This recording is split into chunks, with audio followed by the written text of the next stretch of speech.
Bonjour Ludivine. Bonjour Jean-David. Merci de recevoir la maison Albert Bichot dans la cuverie des Hospices de Beaune. De rien. On est mi-octobre, un mois après les vendanges, un mois avant les enchères le 16. Oui, c'est vrai. Ça va venir très vite. Ça va être vite là. Je voulais faire un petit point avec toi sur ce millésime 2025, atypique, parler bien sûr un petit peu des conditions du millésime, des styles des vins, et puis également de cette expression un petit peu de rareté qu'on va avoir. Enfin, on précisera ton approche technique, des vinifications en blanc comme en rouge, et on finira par la fameuse pièce de charité. La fameuse. Avant tout ça, ton état d'esprit et quelles sont quelque part les 3 images que tu retiendras déjà du millésime? Une toute première là qui me vient comme ça, c'est vraiment la pousse fulgurante. C'est un paysage viticole vert qui passe qui change d'un jour à l'autre, qui se verdit vraiment de façon très forte et très intense d'un jour à l'autre. Après, c'est plus un sentiment, ce serait peut-être cette notion de sérénité qu'on a eue au vignoble, parce qu'on a quand même eu le temps aux choses. Et puis, je terminerai, c'est plutôt une couleur, là, c'est la couleur très rouge, sombre du 16 août, quand on a, au premier contrôle de maturité, écrasé des baies et qu'elles étaient déjà noires sur le pinot dans nos mains. Donc, une vraie intensité, déjà. Une vraie intensité, quelques indices quand même sur ce qui nous attendait. Ok, super. Ludivine, revenons donc maintenant un peu sur peut-être 3 mots-clés de ce millésime 2025, à la fois expressif, délicat, concentré. Ouais. Expressif, je pense que ça vient du côté un petit peu précoce, des vendanges qui sont autour du 22 août, un super état sanitaire. Alors on avait vraiment, on va dire, un boulevard pour aller chercher ces raisins. On a été un peu décontenancé aussi, désarçonné au début, on le savait précoce, mais peut-être pas aussi précoce. Donc oui, cette notion d'expression, en tout cas, elle est totalement liée à cette précocité. C'est un millésime d'apprentissage. On va pouvoir maintenant se targuer de dire qu'il faut tirer leçon aussi de ce qu'on pensait. Alors on l'a quand même vu venir, cette précocité, cette force d'expression dans nos terroirs, mais on a aussi appris encore énormément avec 2025, notamment au niveau de l'enchaînement des maturités, au niveau des cycles de la vigne. On a quand même énormément appris. Et puis, tu disais aussi délicatesse, tu parlais de délicatesse. C'est vrai que ça va être quand même un millésime très bourguignon, dans son approche en tout cas gustative. Avec des degrés assez modérés. Ben oui, on a finalement des acidités et des taux en sucre qui sont classiques pour la Bourgogne, mais qu'on attendait peut-être supérieurs un peu par réflexe, parce que c'était solaire, parce qu'on avait des peaux qui s'écrasaient très bien, très noirs, des jus très rouges tout de suite, des aromatiques sur les chardonnays incroyables. Donc on était en droit de penser qu'on allait avoir des taux de sucre élevés, et en fait on ne les a pas eus, mais voilà, c'est comme ça. C'est dans ce sens-là où il est aussi atypique et apprentissage. Ben oui, parce qu'on ne pourra jamais expliquer pourquoi, d'habitude, on a des maturités qui sont assez bien, c'est assez chronologique, la maturité œnologique, la maturité aromatique et puis la maturité polyphénolique. Et puis là, tout s'est mélangé, tel un gros puzzle de 60 hectares. Et finalement, alors c'est pas pour nous déplaire, ça nous décontenance un peu au début, ça nous fait douter, c'est sûr, mais avec quand même, finalement, avec un peu de recul, avec un sens de l'analyse, avec notre expérience aussi. Bien sûr. On a composé avec ces contrastes, parce que c'est aussi un millésime de contraste. Oui. Millésime également de concentration, et là c'est un élément sur lequel je voulais un tout petit peu t'interroger et insister. En termes de concentration, donc de recherche, d'équilibre, on sait que le domaine des hospices a une politique d'aller chercher le meilleur. Il n'y a pas une politique de rendement exacerbée depuis toujours. Donc ça, c'est un peu la signature des hospices. C'est assumé même. C'est assumé, exactement. Totalement. Et dans ce contexte de millésime 2025, où on a eu quand même une floraison qui là aussi était un petit peu chaotique, un peu de pluie, un peu de vent, donc qui a aussi entraîné par ricochet des rendements modérés. Donc on a un peu ce double effet de concentration par des rendements modérés, des petites grappes. Oui, alors c'est vrai que cette concentration, elle a plusieurs origines en fait. Mais si tu m'autorises, on peut même remonter encore avant. C'est-à-dire que même à la sortie de fruits, après le débourrement au mois d'avril, avril a été très chaud, on a vu que le nombre de raisins en lui-même n'était pas très grand. Après, on a eu un peu de froid sur avril, donc ça a filé. Le filet, c'est quand une grappe part en vrille au lieu de faire du fruit. Et puis, à la suite de cela, effectivement, beaucoup de raisins mirandés, une fleur un peu... Voilà, c'est des toutes petites baies qui ne grossissent pas, en fait, qui sont délicieuses, qui sont concentrées, mais qui ne feront pas un rendement en jus énorme. Donc, tout ça cumulé avec en plus toujours cette politique de maintien et de raisonnement de nos rendements pour travailler cette concentration au sein du domaine, eh bien oui, on arrive à finalement des quantités de production, mais qui sont finalement... alors, il y a deux choses. La première, c'est qu'elles ne nous surprennent pas. Bien sûr qu'on est un peu déçus parce qu'on en aurait voulu un petit peu plus. D'ailleurs, on a eu des politiques des bourgeonnages très modérées puisqu'on a vu qu'il n'y en avait pas beaucoup. On n'a donc pas forcément enlevé les fruits, quand même, qu'on voulait garder. Oui. Et il y a aussi le fait que dans cette ligne de conduite-là, eh bien, on avait je sais pas, une espèce aussi de phénomène naturel contre lequel on ne pouvait pas aller, et il était important aussi de respecter, voilà, de respecter respecter la nature à la fin. On n'est pas surpris en fait, on en aurait voulu plus, mais on n'est pas surpris. Okay. Voilà, il ne faut pas jouer maintenant les surpris de se dire qu'on en a trop peu, parce que c'est trop bon. Mais voilà, c'est aussi un concours de circonstances du millésime. Ce qui fait que concrètement, donc on arrive à un total de 539 pièces. Exactement. 428 en rouge, 111 en blanc. 111 en blanc, oui, c'est ça. En blanc, on est quand même plutôt très en deçà de notre moyenne de production sur les 10 ans. Tout à l'heure, on en parlait un petit peu en off. C'est à peu près 40% de notre production en moins sur les 10 dernières années. C'est plus raisonnable en rouge puisqu'on est à moins 20% de notre production décennale. Mais en même temps, on ne va pas non plus produire pour produire. Si les millésimes sont généreux, on en a vu aux Hospices de Beaune, on a vu 2018, on a vu 2023, on sait faire. Mais quand la nature nous le permet, parce que spontanément, on aura une gestion, une politique de maîtrise de nos rendements pour accéder à la production de grands vins. Et cette notion de quantité n'est absolument pas en contradiction avec la qualité, puisque tu as très peu trié. Ben oui, voilà. Ben bien sûr, en fait, c'est aussi un signe important. C'est vrai que, oui, merci de le souligner, parce que on pourrait avoir produit plus et jeté beaucoup, mais pas du tout. Notre moyenne de tri, c'est 3%. Alors, c'était un petit peu plus après la vague de pluie. On avait monté jusqu'à 8% sur certaines parcelles. Mais la moyenne du domaine, ça veut dire que tout ce qu'on a finalement, tout ce qu'on avait sur pied, eh bien, on l'a quasiment tout mis dans les cuves et dans les pressoirs. Ouais. Donc, ça aussi, c'est un indicateur fort de qualité dans les deux couleurs. Exactement. C'est en ça aussi que le millésime, pour moi en tout cas, pourrait être qualifié de grand. Parce que quand c'est si bon à ce stade-là et dans les deux couleurs, pour moi, ça enlève même toute considération de millésime en 5, de millésime en ceci, en cela. En fait, voilà, il y a quand même quelques basiques... On le juge en tant que tel. Oui. Et on l'apprécie en tant que tel. Exactement. Et dans les deux couleurs. Donc, on a quand même je ne sais pas, cette force, c'est un millésime identitaire quand même. Oui. Ça va lui être propre. Je comprends très bien. On va revenir maintenant sur des aspects un petit peu plus techniques. On va parler de vinification. On va peut-être commencer par les vins blancs, sur ton approche de vinification, de ces grands blancs, de ces 111 pièces 2025. Et oui, alors c'est vrai que en plus, les blancs, c'est ce par quoi on a commencé, dans un ordre totalement différent de ce qu'on avait l'habitude de faire, puisque les pouilly fuissés se sont vus récolter après les meursault. Mais ok, c'est comme ça, on avait des degrés, là pour le coup les sucres étaient satisfaisants, on avait une maturité aromatique. Moi je me rappelle de ce matin où je prends des baies pour goûter les raisins en contrôle de maturité, et on s'attend toujours à être un petit peu sur la retenue, un peu acide, et là mais c'était bon. Et là, ça nous a mis la puce à l'oreille. On s'est dit, non mais attendez, on est mardi, si ça continue comme ça, vu la météo annoncée, on va aller vite. Il faisait beau. Donc on a mis en œuvre dans nos pressoirs, alors comme d'habitude, des raisins en vendange entière, non foulés. On a travaillé sur un cycle de pressurage assez long, pas loin de 3 heures.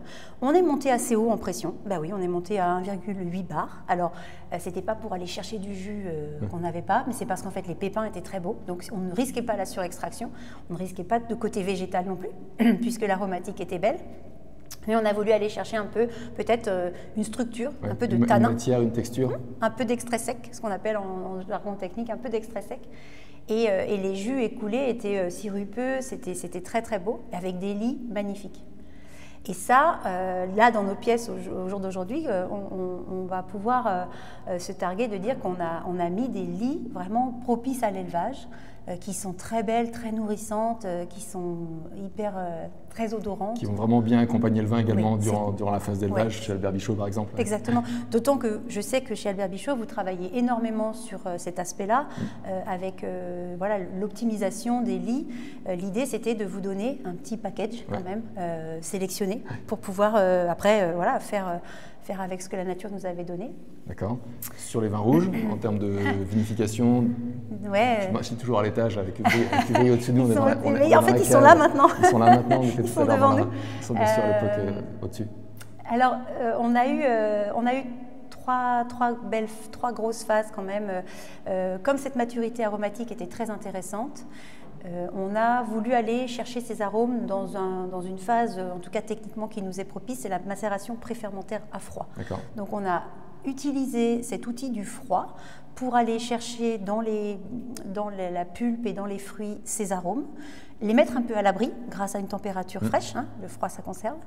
Et donc ça a duré quand même assez longtemps. On a fait entre 9 et 10 jours de macération préfermentaire à froid. Comprenez d'habitude une durée plutôt 6-8. Ouais, un petit peu plus long. Donc c'était un peu plus long, mais parce qu'en fait ça n'en finissait pas de s'enrichir en arômes. Et puis ensuite est intervenue la phase très classique de levurage, si on avait voulu, de fermentation alcoolique vraiment très basique. Très classique. Hyper classique, mais lors de laquelle on a plutôt travaillé sur remontage. Okay. Tu sais, moi tu vois, il y avait deux approches. Voilà. Au moins deux approches. Je suis parfois assez fan des pigeages. Et puis cette année, eh bien, les dégustations quotidiennes qu'on a d'ailleurs fait, alors on les fait toujours séparées, d'abord avec Sébastien, lui goûte et moi je goûte, et après on rapproche nos sensations. Et à chaque fois, on tombait plutôt d'accord sur le fait que les remontages suffisaient à aller chercher une matière qui s'est libérée très facilement. Donc une extraction plutôt douce. En fait, c'est ça que tu veux dire. Douce, mais à la fois alors intense dans sa cinétique, c'est sorti vite et c'est sorti bon. Mais on est allé les chercher relativement avec des méthodes, en tout cas, plutôt douces. Et on aboutit on arrive à des vins, effectivement, au tanin très enrobé, aux robes noires, mais aux perceptions un peu tendues, ciselées, avec des belles acidités. Donc, on retrouve ce qu'on disait un petit peu tout à l'heure, à la fois ce côté un peu solaire et très bourguignon, des degrés modérés qui donnent un côté très gourmand en même temps tout de suite. Et cette concentration qui amènera aussi un potentiel de garde, j'imagine. Ah bien sûr, parce qu'en fait ces tanins-là, au jour d'aujourd'hui, en plus, ils vont être complétés par ceux du bois et de l'élevage en fût. Donc mis bout à bout, il y a effectivement beaucoup de tous les ingrédients. Pour moi, toutes les planètes sont alignées pour pouvoir prétendre à un élevage long, si besoin, mais aussi un potentiel de garde après pour le vin. Ouais, très bonne. C'est très bon augure. Oui, en tout cas, c'est plutôt l'idée. C'est l'idée. Ok.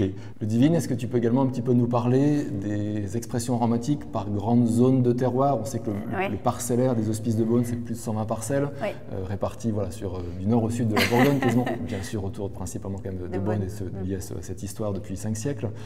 Si je te dis, par exemple, on va commencer peut-être par la zone Savigny, juste au nord de Beaune. Juste pas loin de nous. Pas loin de nous. Effectivement, il y a des zones c'est assez clivé comme sensation, après, maintenant qu'on a fait les vins.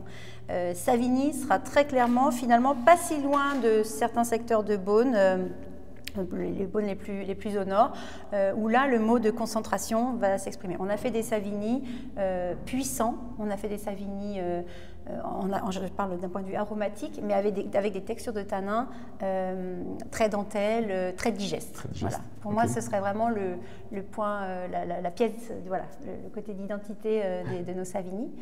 Sur Beaune? Alors Beaune, les Beaunes un peu plus au sud, là on retrouve des choses parfois un peu plus appuyées. On a des sans-vignes, on a des grèves, on a des champignons qui nous ont livré des tanins incroyables. Et cette petite, cette trame fruits noirs, très mûre, un peu réglissée, qu'on adore. Alors, ça confère aussi aux différentes cuvées dans lesquelles c'est assemblé cette espèce de socle commun j'ai envie de dire, de valeur sûre. Voilà, de style, de tanin enrobé, mais quand même assez corsé. Gourmand et ferme un petit peu en même temps. Ouais, sur des structures un peu plus fermes. Par exemple, tu vois, c'est plus ferme que Corton.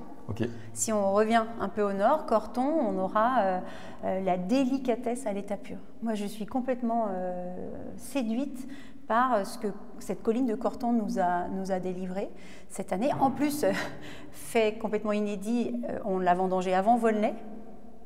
Donc il a fallu aussi balayer d'un revers de main nos habitudes. On essaye de dire qu'on n'en a pas, mais quelque part il y a quand même toujours une trame un peu identique. Les zones précoces restent précoces. Mais cette année, pas du tout. On a vendangé Corton avant Volnay. Et ces Cortons nous livrent, pour moi, leur classement en grand cru prend tout son sens. Ok. Tu l'évoquais, Volnay maintenant. Eh bien, Volnay, des centenaux appuyés avec une puissance florale et de fruits incroyable. C'est un peu le marqueur de Volnay quand même, ce oui. côté fleurs, un peu violette aussi. Oui, mais c'est encore plus vrai sur les 2 cuvées de centenaux. Je les montre là parce que je sais qu'elles sont derrière. Et on aura 2 autres cuvées, Blondeau et Muto, qui seront plutôt sur un mélange fruits rouges très frais et fleurs fraîches. Okay. Voilà, alors qu'on aura sur des fleurs un peu plus élaborées sur les centenaux. Centenaux. Et puis Pommard. Alors Pommard, pour moi, c'est la grande réussite de ce millésime. Alors, parce qu'on y a eu des rendements très modérés. Parce que cette concentration s'est particulièrement passée, a particulièrement eu lieu à Pommard. On a peut-être oublié de souligner que toutes ces disparités, elles peuvent aussi s'expliquer par des pluviométries très hétérogènes d'un secteur à l'autre. Et très certainement, on n'est pas sûr de ça, mais à l'origine de certains secteurs qui avaient peut-être un peu moins les pieds dans l'eau quand il fallait, et d'autres qui ont eu les pluies au bon moment. En tout cas, à Pommard, ça a marché. Okay. À Pommard, ça a marché. C'est structuré comme des pommards. Ne vous attendez pas à autre chose que beaucoup de densité dans nos pommards. Mais en tout cas, ce côté acidulé, cette tension, voilà. Est-ce qu'on a une structure tannique un petit peu différente aussi? Oui, le grain des tanins est un peu plus, c'est un peu plus rugueux. Okay. Voilà, c'est un peu plus rugueux, mais en tout cas en potentiel à l'élevage. Et maintenant que c'est en fût neuf depuis plusieurs semaines, eh bien, voilà, on voit cet effet de polymérisation des tanins. Ils se mettent ensemble. Un petit peu d'enrobage qui se fait comme ça progressivement. Voilà. Et je pense que le potentiel de sucrosité, de gain de sucrosité de nos pommards va opérer. Alors après, on a interrompu les vendanges cette année pour aller chercher la côte de nuit, ce qui était inédit. Hein, on n'avait jamais arrêté 5 ou 6 jours. Et en plus, on a été chercher nos grands crus de la côte de nuit sous le soleil. Il a plu avant, il a plu après. On a capté la fenêtre météo. Donc voilà, ce qui nous a délivré des raisins très sains. On a même fait de la vendange entière. Sur quelle appellation? Sur les échezeaux. Sur les échezeaux. Okay. Alors on en a un petit peu dans d'autres, mais la cuvée marquante où on en a plus mis et de façon bien plus assumée, ce sont les échezeaux. Donc ça témoigne aussi de l'état sanitaire. Dans les quelques parcelles qui nous restaient à aller chercher en Côte-de-Beaune, là le tri avait basculé et là tu vois, on était quand même passé à 8%. C'est un peu la fin du cycle. Oui, il y a bien le avant-après pluie et puis il y a bien à un moment donné la vigne qui nous envoie le signal. Stop, ça y est, je suis au bout. On est à la fin. J'ai fait le job, maintenant je n'irai pas plus loin, donc venez. En termes d'aromatique, je reviens un tout petit peu en arrière sur la côte de nuit, justement. Quelques petits mots-clés ou quelques arômes de sensations. Alors c'est marrant parce que c'est très, très variable. Si tu prends notre nouvelle cuvée, par exemple le Clos Vougeot, mais que je découvre avec vous en fait, ce sera beaucoup de cassis, fruits rouges un peu acidulés, sur le côté groseille aussi. Et on va être sur des choses plus graphites, plus réglissées, plus solaires sur les Clos de la Roche. On aura l'explosion de fruits, de corbeilles de fruits, alors de tout horizon sur le Mazie.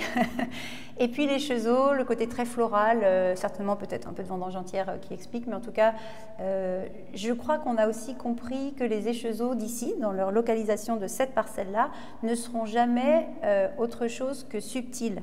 Donc ça ne sert à rien d'aller chercher des choses qui ne sont pas dans les fruits. Ouais. Donc voilà, et ça, bon, il faut un peu de temps, l'expérience aussi, pour pouvoir le mettre en œuvre après dans les vins. Et on a vraiment un panel, notamment dans les grands, que ce soit... Les grands sont très grands. Ah, les grands sont très grands. On parle un tout petit peu des aromatiques sur les blancs. Sur les blancs. On va le faire peut-être commencer par le sud quand même, commencer par Pouilly-Fuissé. Ben, oui, mais alors, dis-toi bien qu'on peut commencer. Pas commencé par voilà.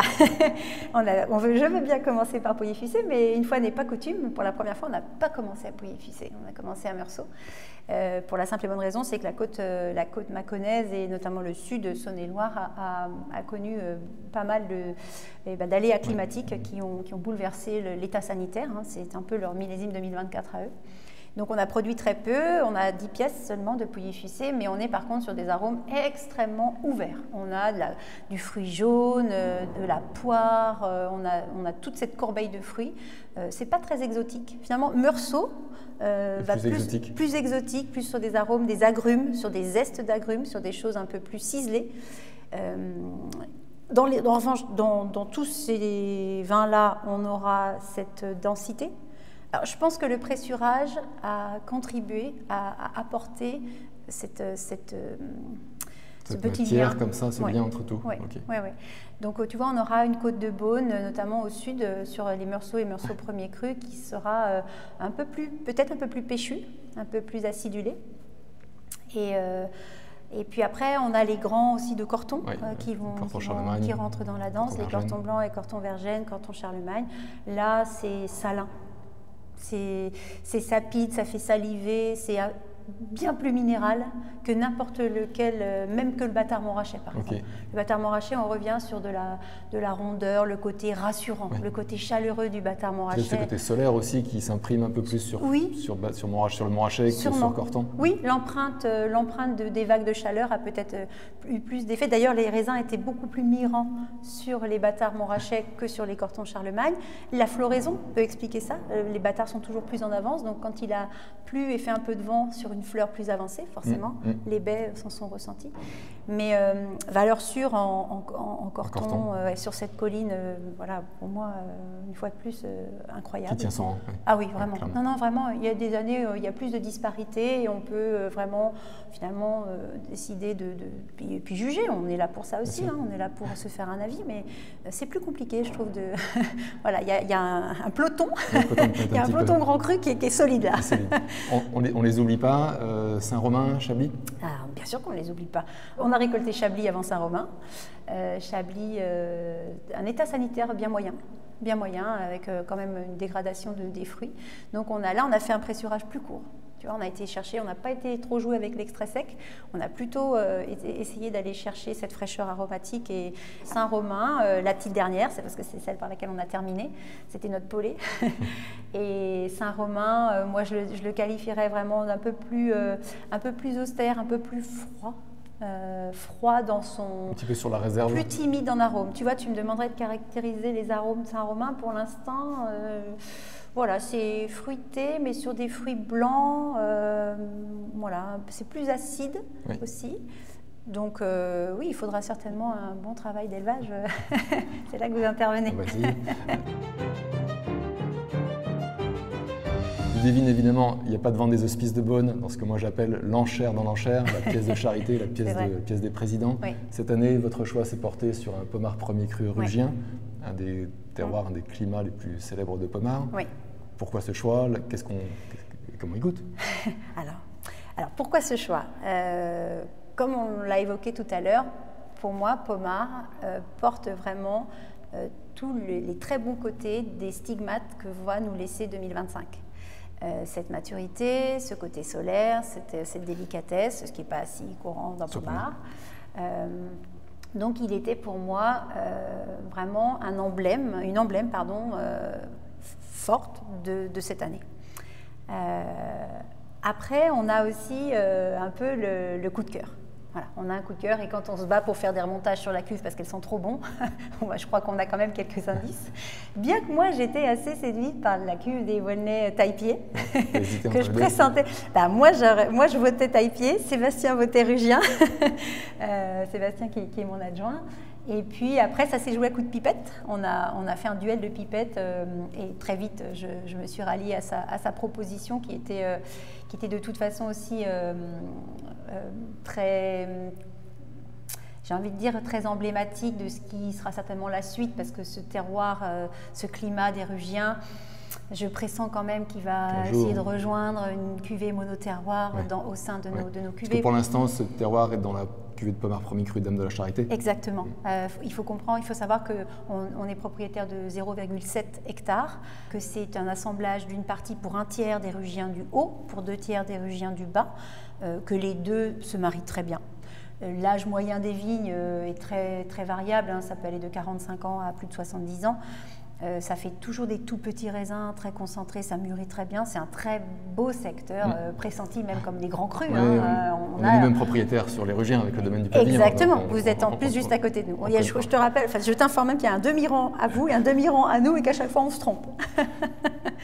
Mais on est on était vraiment facilement séduits par cette pièce-là, et puis au service d'une belle cause. Donc c'est ça aussi qui rend le challenge intéressant et l'envie d'aller chercher le meilleur. Notre cause, voilà, l'intelligence, les technologies intelligentes l'innovation au service du handicap. Bon, j'ai envie de dire, en plus on a deux associations, ECHO et l'Institut du cerveau de l'enfant Robert Debré, qui sont quand même tournés avec leurs deux projets vers l'enfance. Donc on ne peut quand même qu'être happé par cette envie d'être un petit maillon de cette grande chaîne. On espère évidemment, comme chaque année, que cette pièce de charité atteindra des records, je ne sais pas, mais en tout cas un montant important au service de ces deux associations, de la cause. Exactement. De toute façon, c'est toujours beaucoup d'argent. Il faut quand même aussi rendre hommage aux personnes qui sont dans la salle ou au téléphone ou sur Internet et qui enchérissent parfois des sommes considérables pour la cause. Et ça, c'est déjà beau. Voilà. Et c'est pas un dû, mais c'est vrai qu'on a envie de porter ces projets. Je crois que les Hospices de Beaune aussi s'inscrivent avec cette pièce de charité dans une continuité. Tu sais, un hôpital, c'est une continuité de soins, c'est une continuité de patrimoine, c'est une continuité de territoire. Voilà, il faut que ça soit porté. La boucle continue, les choses continuent. Super. Merci beaucoup Ludivine. De rien. Rendez-vous dans quelques semaines maintenant pour les enchères, le 16 novembre. On sera au rendez-vous. À bientôt.